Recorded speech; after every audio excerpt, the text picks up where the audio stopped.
비엔나의 의과대학에 전해져 내려오는 한 재미있는 이야기가 있습니다. 유명한 외과 의사 한 분이 교수님이신데 의과대학 신입생들을 앞에 놓고 강의를 하게 되었습니다. 학생들은 첫 수업이기 때문에 긴장되는 마음으로 교수님의 말씀에 경청을 했는데 교수님이 이렇게 얘기를 했습니다.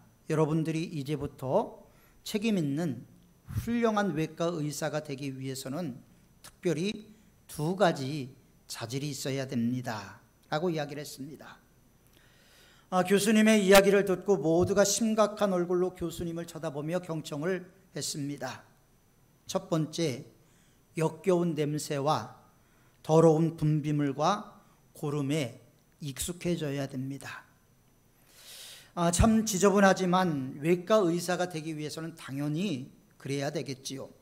학생들 모두가 인정을 했습니다. 그리고 2번째, 이어서 교수님이 이야기를 했습니다. 이제 예민한 관찰력이 필요합니다. 그리고 나서 교수님은 더러운 고름이 담겨 있는 그릇에 자기 손가락을 담더니 그 손가락을 입으로 가져가서 핥았습니다. 그리고 학생들에게 물었습니다. 누구든지 나와 같이 할 수 있는 사람이 있으면 나와보라고. 모두가 머뭇머뭇거리는데 한 학생이 나가서 진짜 고름에 손을 담그고 핥았습니다. 그러자 모든 학생들이 너도 나도 따라 나와서 고름을 손가락에 찍어서 핥게 되었습니다.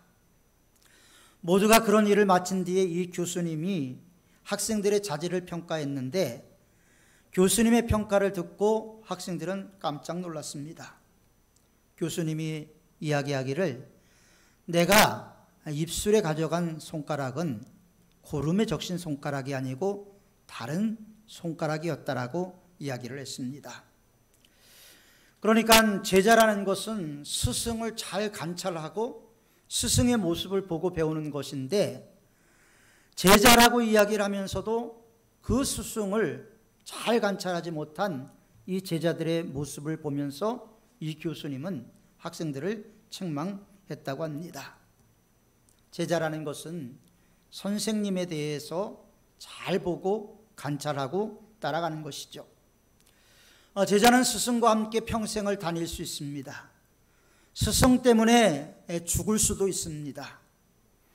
그래도 그걸 완벽한 제자라고 이야기하기는 어렵겠지요. 왜냐하면 스승의 뜻, 스승의 마음, 그 스승의 깊이를 잘 읽어야 되기 때문입니다. 그러기 위해서는 잘 관찰해야 되죠. 우리 교회의 역대 교역자들 가운데서 무슨 행사를 하려고 하면 자료를 준비해서 미리 가져오는 전도사님이 계셨어요. 지금 아주 큰 교회에 가 계신 목사님인데 그 전도사님은 우리 교회에 있을 때 제 마음을 알고 잘 자료를 준비했어요.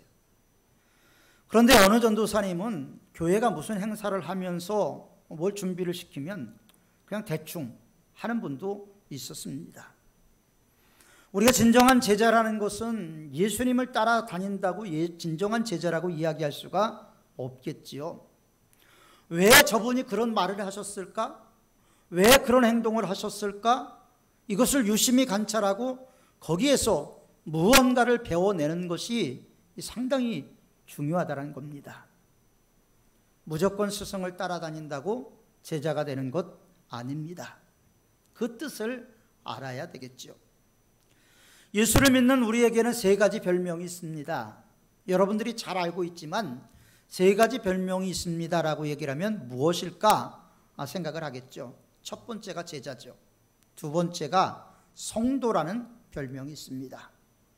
그리고 3번째 그리스도인, 크리스찬이라고도 하는 그리스도인이라는 별명을 가지고 있습니다. 첫 번째 별명이 제자인데 복음서에 보면 너무나 많은 사람들이 예수님을 따라다녔죠. 5,000명이 예수님을 따라다닌 적도 있었습니다. 그러나 예수님을 깊게 이해한 사람들은 거의 없어요. 예수님의 12제자들 역시도 마찬가지였어요. 예수님은 십자가를 져야 되는데 제자들은 앉아서 누가 높으냐? 예수님이 이제 왕이 되면 누가 높은 자리에 앉을 것인가 서열 논쟁을 하고 있었습니다. 예수님은 십자가를 향해서 나가는데 제자들은 예수님의 뜻을 전혀 알지 못했죠. 두 번째로 예수 믿는 사람들에게 붙여진 별명이 성도입니다. 성도라는 것은 거룩한 무리죠. 여러분들을 성도라고 이야기하고 우리를 거룩한 무리라고 이야기를 합니다. 그러나 우리가 거룩해서 거룩한 무리는 아니죠. 왜 우리가 성도, 거룩한 무리라고 이야기하냐면 그리스도께서 우리를 모으시고 불러서 이 자리에 세워주셨기 때문에 우리는 그리스도인이고 이 세상에 속한 사람이 아니고 예수님을 왕으로 그리스도로 모시는 구별된 삶을 살았다는 것입니다. 그래서 성도라는 말에는 당연히 교회론적인 의미가 있기도 합니다. 세 번째로 그리스도인이라는 말이 있죠. 크리스천. 여러분, 이 말은 우리가 예수님을 따르는 사람들이니까 우리가 그리스도인이라고 하자 이렇게 붙여진 이름이 아니에요. 그리스도인이라는 이름이 붙여지게 된 배경은 저 사람들의 예수님을 믿는다라는 사람들의 삶의 모습이 우리랑 너무 다른 거예요. 뭔가 진실하고 뭔가 영적인 것이 있고 무언가 우리가 다른 것이 있었기 때문에 당시의 세상 사람들이 예수님을 믿는 사람들을 향해서 그리스도인이라는 말을 붙여준 거예요. 이것이 사도행전 13장부터 나오는 안디옥 교회에 붙여진 이름이었습니다. 그리스도에게 속한 사람들이라는 거죠. 그리스도만을 따르고 그리스도만을 사랑하고 그리스도를 위하여 죽기로 맹세한 사람들, 순교를 두려워하지 않는 사람들, 그래서 이런 사람들을 초대교회에서는 세술에 취했다라고 이야기를 했습니다. 세술이라는 것은 초이성적인 것이죠. 인간으로서는 도저히 이해할 수 없는 전적으로 주님께 위탁된 사람, 주님만을 바라보고 주님만을 앙모하는 사람, 이런 사람을 그리스도인이라고 불렀습니다. 한마디로 얘기하면 그리스도의 영에 이끌린 사람. 그래서 로마서에 보면 8장 9절에 보면 그리스도의 영이 없으면 그리스도의 사람이 아니다. 여러분, 교회에 나온다고 그리스도인이 아니라는 거예요. 그리스도의 영이 있어야 그리스도의 사람이라고 성경은 우리에게 말씀하고 있어요. 여러분들은 그리스도의 영의 이끌림을 받아서 이 자리에 나온 줄 믿습니다. 이 자리에 나온다는 건 쉬운 일이 아니잖아요. 오늘날 그리스도의 영의 이끌림을 받았다라고 생각이 됩니다. 그래서 이거 지식의 문제가 아닙니다. 그리스도의 영이 내 안에 있어서 내 영을 지배하고 내 이성을 지배하고 내 몸을 지배하고 내 감성을 지배하고 그리스도의 생명력에 이끌린 사람, 이게 바로 그리스도의 영이 있는 사람들의 모습이죠. 그런데 오늘 본문에는 그리스도인의 몇 가지 유형이 있음을 보게 됩니다. 참, 예수님께서는 사람들을 만나면요, 그 얼굴만 봐도 그 마음을 아셔요. 왕따 당하고 힘들고 어려운 가운데 있었던 사케오를 예수님께서 만져주셨잖아요. 예수님께서 하신 일은 뭐 엄청난 걸 한 게 아니라 사케오의 마음 알아주기를 하신 거예요. 사케오의 마음 알아주기를 통해서 사케오가 변화되니까 예수님께서 사케오에 대해서 칭찬 샤워를 하셨잖아요. 아브라함의 자손이라는 칭찬을 하셨던 것을 보게 됩니다. 딱 보면 아는 것이 예수님인 것 같습니다. 마태복음 9장 9절에 보면 세간에 앉은 마태, 이 마태를 부르시죠. 그분이 바로 마태복음을 쓴 사람이에요. 세간에 앉은 세리 마태라는 사람을 보고 예수님께서 그를 보면서 그 마음을 읽었는데 아마 마태의 마음속에는 큰 고민거리가 있었던 것 같아요. 메시아를 기다리는 간절한 마음, 그리고 신앙적으로 주의 날을 기다리고자 하는 그 열정이 그의 마음속에 있었던 것 같아요.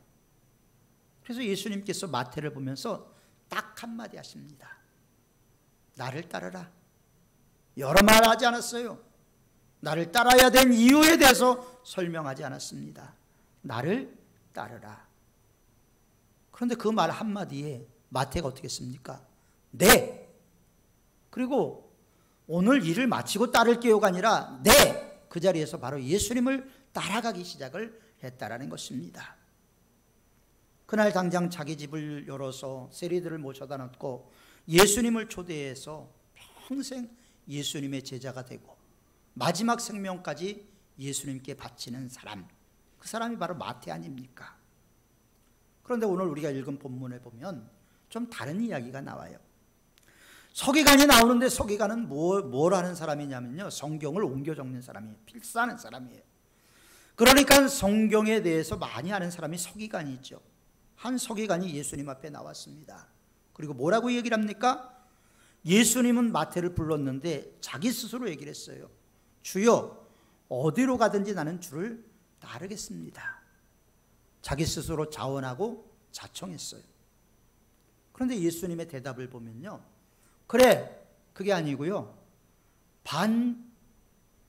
이렇게 보면 거절하는, 반은 찬성 반은 거절, 이런 애매모호한 대답을 하고 계시는 것을 보게 됩니다. 아마 이 사람은 예수님을 따라가면 출세할 것 같고 예수님을 따라가면 아주 청운의 꿈이 이루어질 것 같은 기대감을 가졌는지 모릅니다. 그래서 예수님의 그 마음속을 알고 이렇게 말씀하셨죠. 공중에 새도 거처가 있고 여우도 굴이 있다. 그러나 나는 머리 둘 곳이 없다. 무슨 말씀일까요? 나는 가난하다. 나를 따라오면 고생할 것이다. 나는 오늘 당장 어디서 잠을 자야 될지 모르는 사람이다. 그 다음부터 서기관은 없어요. 그 얘기 듣고 바로 도망간 것 같아요. 사라져버렸습니다. 만약에 이 서기관이 주여, 그게 나와 무슨 상관이 있습니까? 그 길이 고난의 길이랄지라도 나는 주님을 따르겠습니다 라고 이야기를 했다면 얼마나 좋았을까. 참으로 안타까운 노릇이라고 생각이 됩니다. 유감스럽죠. 예수님께 헌신을 하겠다고 했지만 예수님이 누구신지, 그분이 어디로 가고 계시는지 제대로 관찰하지 않은 거예요. 겉모양만 본 거예요. 몸으로는 예수님을 따르겠다라고 이야기했지만 마음으로는 전혀 따를 준비가 안 돼 있었던 사람이 바로 이 서기관이에요. 플러머라는 유명한 신학자가 이렇게 얘기를 했습니다. 예수님은 출생할 때 남의 마구간을 빌려서 이 세상에 오셨다. 그리고 남의 무덤을 빌려서 생애를 마감했다. 그렇게 이야기를 했어요. 내 것이 없어요, 예수님은. 하다못해 세금을 내는 문제에서도 돈이 없어서 물고기에서 돈을 가져오기도 하고, 한 번은 설교를 하기 위해서 내 주머니에 있는 동전을 내어봐라. 이게 누구 거냐? 가이사의 것입니다. 그러면 가이사의 것은 가이사에게, 하나님의 것은 하나님께 드려라. 설교하기 위해서 동전까지 빌려야 될 정도로 가진 게 없었던 것이 바로 예수님의 모습이었죠. 예수님의 장례 때, 자, 어땠습니까? 아리마대 사람 요셉의 무덤이었죠. 물론 임시로 빌린 겁니다. 예수님 부활하셨기 때문에 거기에 영원히 계신 게 아니기 때문에 임시로 빌린 것이지만 예수님은 이적도 행했잖아요. 기적을 행했잖아요. 많은 사람들에게 화려한 모습을 보여주었던 인기 스타였습니다. 그래서 예수님을 따르려고자 하는 마음이 많이 있었겠지만 예수님께서 뭐라고 말합니까? 아니다, 나는 머리 둘 곳이 없다. 우리는요, 십자가에서 마지막 물 한 방울, 피 한 방울까지 다 내어주시고 아무것도 없는 예수님께 늘 기도할 때 보면 달라는 기도를 하죠. 내가 예수님께 무엇을 드리겠습니다. 대가를 치르려고 하지 않아요. 뭘 달라고 얘기를 해요. 예수님보다 더 많은 것을 가지고 있는 우리들인데도 달래는 거예요, 예수님한테. 예수님에게 기적이 있었습니다. 병 고침의 역사가 있었죠. 말씀 한마디로 바다를 잠잠하게 했습니다. 생각해 보세요. 중풍병자를 고쳤습니다. 네 사람에 의해서 매어왔던, 움직이지 못했던 중풍병자를 고치셨어요. 소경 바디메오를 고치셨던 예수님. 베데스다 연못가에 38년 된 병자를 고치셨던 예수님. 얼마나 기적과 능력이 많았습니까? 이 사람들이 조금만 살해를 해도 예수님은 돈방석에 앉는 분이에요. 그런데 예수님은 기적의 사람이었고 이적의 사람이었지만 가난했다라는 거예요. 특별히 예수님은 지혜로워서 지혜로운 말씀을 많이 했죠. 어느 연자도 예수님의 지혜를 뛰어넘을 수는 없습니다. 지혜로 말씀하셨고 그 지혜의 말씀을 많은 사람들이 경청했지요. 원수들도 깜짝 놀랐습니다. 그러나 예수님은 백성들로부터 배척을 받았지요. 그리고 예수님은 십자가에 돌아가셨습니다. 예수님의 지혜에 감탄하면서 예수님을 핍박했어요. 그런 놀라운 지혜를 가지고도 예수님은 배척당하는 그런 삶을 사셨습니다. 엄청난 능력을 가지고 있었잖아요. 죽은 사람도 3명이나 살렸어요. 회당장 야이로의 딸을 살렸죠. 12살짜리 소녀를 달리다 쿰 하면서 살려냈어요. 가부에 하나밖에 없는 아들을 살려주셨어요. 죽은 지 오래된 나사로를 말씀 한마디로, 나사로야 나오너라 말씀 한마디로 살려내신 분입니다. 그런 예수님이 십자가에 달려 돌아가십니다. 이거 수수께끼 아니에요? 그래서 십자가에 매달아 놓고 뭐라고 얘기를 합니까? 뛰어내려라. 많은 기적을 행했는데 너 기적이 어디 있느냐? 뛰어내려라. 그러면 우리가 믿겠다. 왜? 다 소문을 들은 게 있으니까요. 죽은 지 나흘이나 된 나사로를 며칠 전에 살렸습니다. 빌라도가 이것을 이해할 수가 없었겠죠. 그래서 빌라도도 소문을 들었기 때문에 이렇게 얘기했습니다. 이 사람을 보라. 예수님을 보고 백성들 앞에서 이 사람을 보라. 내가 알기로는 굉장한 능력을 갖고 있고 굉장한 이적을 행한 분인데 한마디의 반항도 없이 십자가를 향해 나가는 이 모습을 봐라. 우리야 능력이 없어서 고난당하죠. 그러나 예수님의 고난은 그런 고난이 아니었다는 겁니다. 지혜도 있고 능력도 있었지만 십자가를 지셨죠. 바로 여기에 십자가를 통해서 예수님은 사랑이 무언가를 우리에게 보여주신 거예요. 생명이 무엇인가를 말씀해 주고 있는 거예요. 이런 신비로운 것을 서기관은 알지 못했어요. 이렇게 껍데기만의 제자가 되어서는 안 된다는 거예요. 우리는 예수님의 제자가 되기 위해서는 예수님을 따라가고자 하는 결단이 분명히 있어야 되는 것이죠. 서기관처럼 화려한 인기와 지혜만 듣고 감탄해서는 안 된다는 겁니다. 김성수 목사님이라는 분이 그런 기독교는 없다라는 책을 썼어요. 한국 기독교가 너무 변질되어 있다는 거예요. 오래전부터 그런 얘기들은 많이 나왔어요. 목사 가운 입은 무당들이 많다.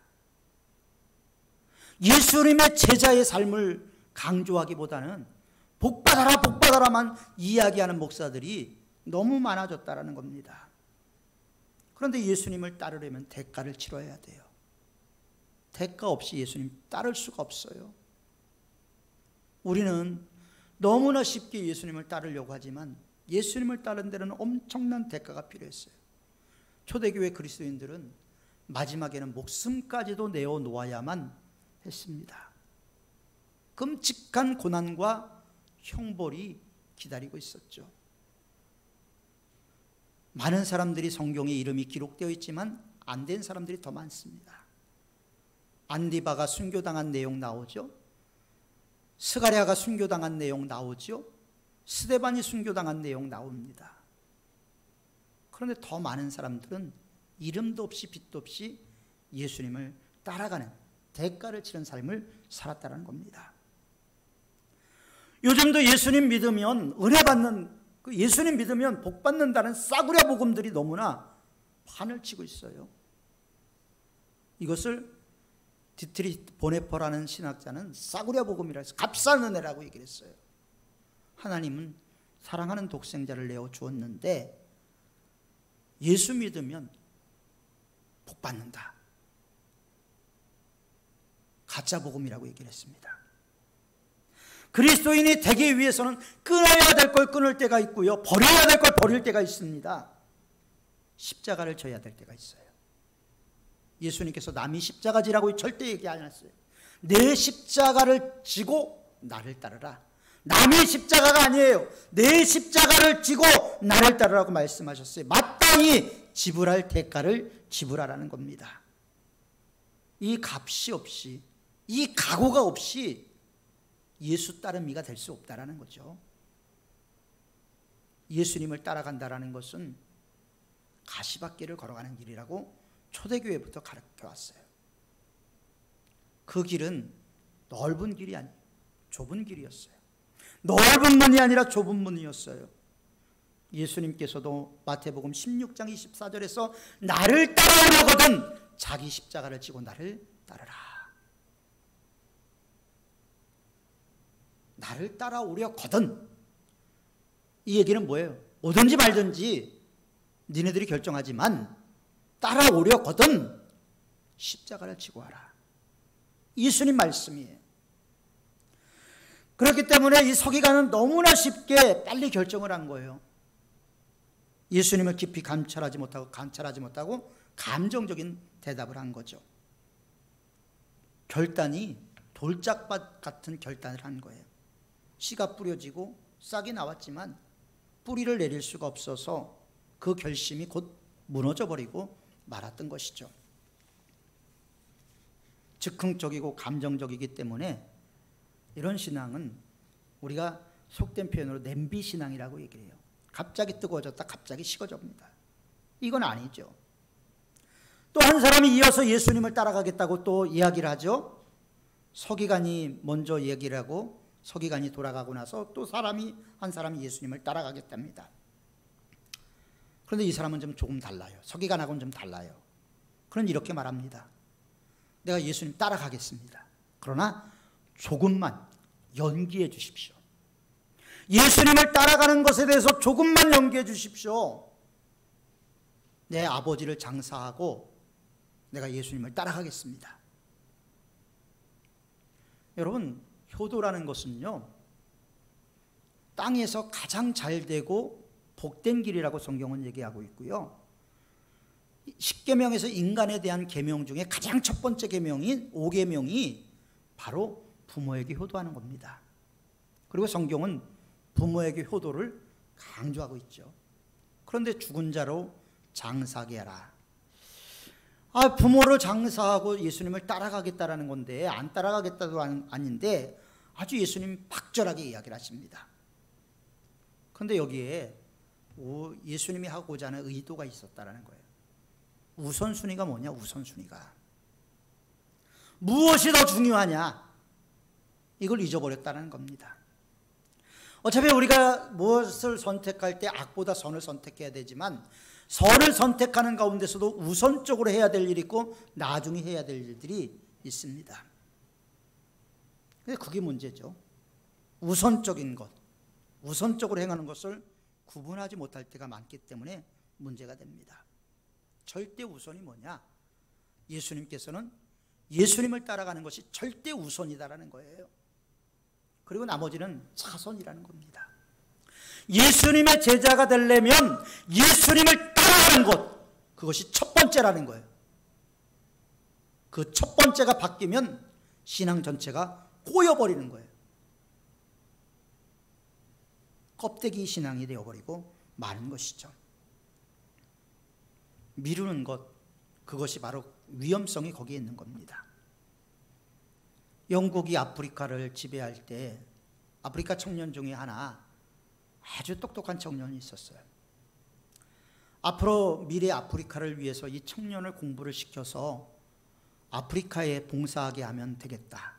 그래서 영국에서 이 청년에게 국가장학금을 주어서 공부를 하도록 요청을 했습니다. 장학금 전액을 주고 생활비까지 대줄 테니까 옥스퍼드 대학에 와서 공부를 해라. 이 흑인 청년이 답을 보냈습니다. 가겠습니다. 공부하러 가겠습니다. 약속을 했어요. 그런데 거기에 단 하나의 조건이 달려 있었어요. 그 조건이 뭐냐면 부모님이 세상을 떠난 뒤에 가겠습니다. 그래서 영국에서 다시 편지를 보냈어요. 지금 부모님의 연세가 어떻게 되냐? 그랬더니 그 청년이 이렇게 답을 보냈어요. 지금 40살입니다. 이 사람이 갈 수 있겠어요? 못 가겠어요? 때로는 우리가 예수 믿는 게 이렇다라는 거예요. 우선순위가 뒤집어지는 거예요. 하나님은 우리에게 복을 주시기를 원하는데 우선순위가 뒤집어지니까 하나님이 주실 수가 없는 거예요. 안 주는 게 아니에요. 주시는데 그 복을 누릴 만한 우리의 그릇, 우리의 마음, 우리의 생각이 미치지 못하는 데 문제가 있다는 거예요. 하나님은 어제나 오늘이나 영원토록 동일하신 분이잖아요. 그런데 왜 옛날에 하나님은 능력이 많으신 하나님인데 오늘날 하나님은 왜 이렇게 세상으로부터 지탄을 받는 하나님이냐 이거예요. 바로 하나님을 믿는 그릇에 문제가 있다라는 것입니다. 어떤 사람이 세상을 떠났어요. 자녀가 효도를 한다고 3년 동안 산소를 지키면서 지냈어요. 효자지요. 그런데 이게 우리 조선 역사를 망쳤어요.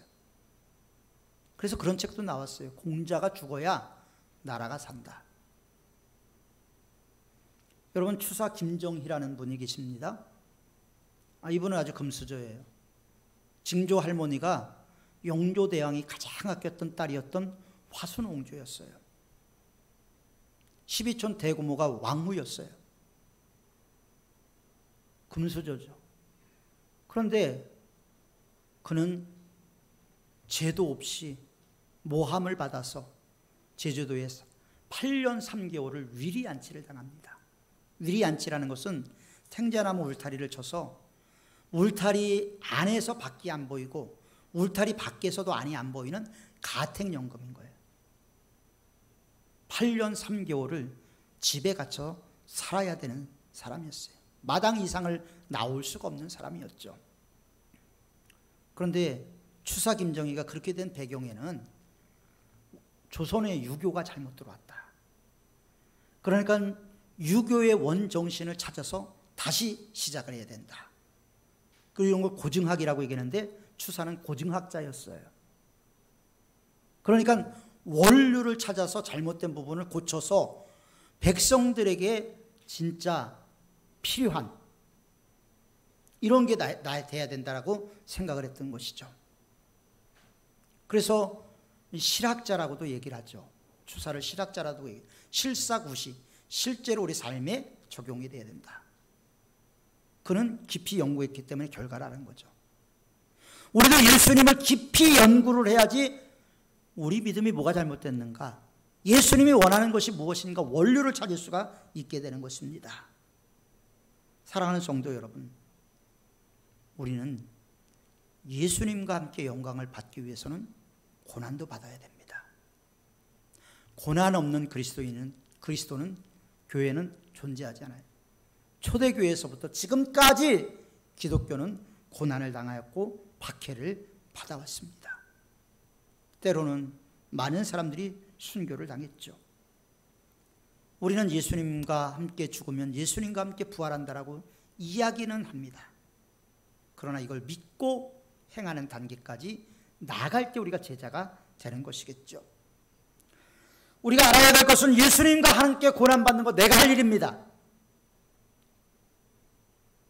그리고 나서 고난 너머의 영광은 우리 주님께서 책임져 주시는 은혜인 겁니다.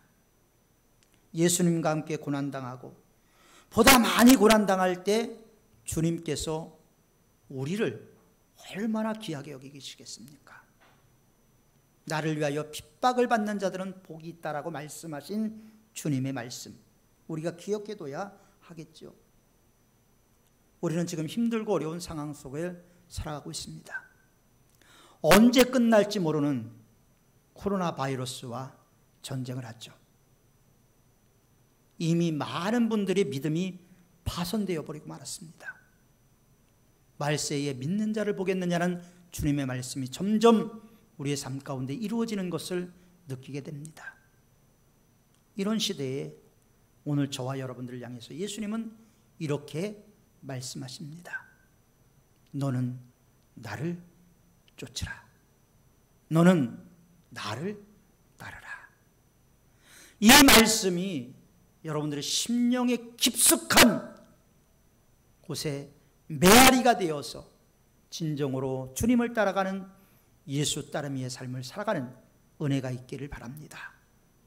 하나님은 우리를 포기하지 않습니다.